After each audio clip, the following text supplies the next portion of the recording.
All right, so Lachelle Yates from the Better Business Bureau is back with us talking about all things scam related. So technology, permanent part of the classroom. Lots of people are doing that back to school shopping, which means that scammers are probably targeting anyone who's doing some technology kind of stuff. So what should we be looking for?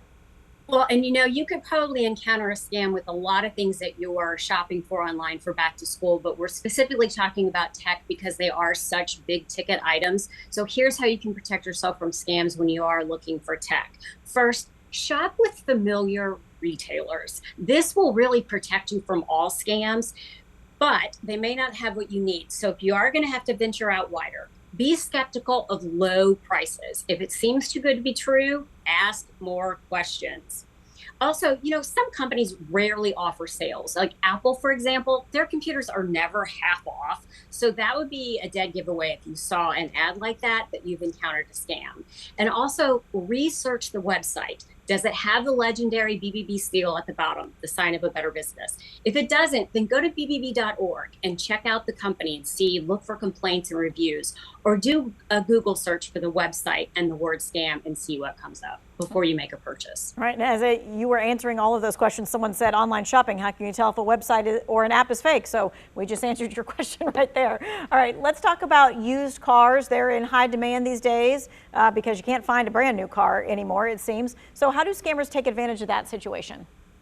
So they've come up with a new twist. You're looking on Facebook Marketplace, on eBay, even on Craigslist. You find a car that you like, make, model, and it has an excellent price.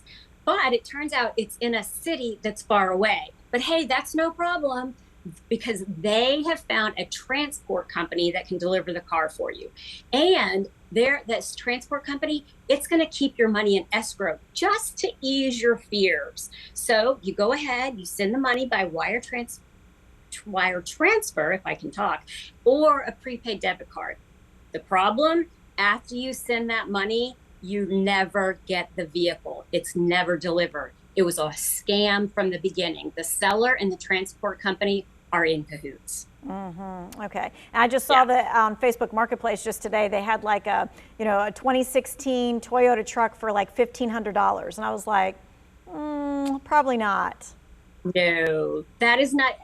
I like to say, if it seems too good to be true, ask more questions. That one is just way over the top, too good to be true. Just walk away. Just walk away. Don't waste your time. All right, we got a couple of questions here. One person says, I got on the do not call list and I get more calls. Afterwards, I put my name on the list. Unfortunately, scammers don't care that you're on the do not call list. I mean, it does help weed out the people that are doing the right thing, but scammers just don't care. Lachelle, I'm working on a story for 6 o'clock tonight that deals with a woman who was selling something on Facebook Marketplace, and also on a garage sale at the same time. That wasn't the issue. The issue was that the scammer sent her fake emails from Zelle. Yes. And the real, kind of stick in her craw was, why is the bank or Zelle not saying, yes, you can get your money back, like if you used a credit card or something like that? So that's one thing that people need to understand. These cash apps do not work the same way that a debit or a credit card transaction works. At least you have some protection with a debit card, way more protections with a credit card. That's how, if you can prove that it's fraudulent, you can get your money back. These cash apps have no protections whatsoever. The banks are very reluctant to give you your money back, and they're going to say to you, but you authorized the transaction. You're going to say, but I didn't realize it was a scam.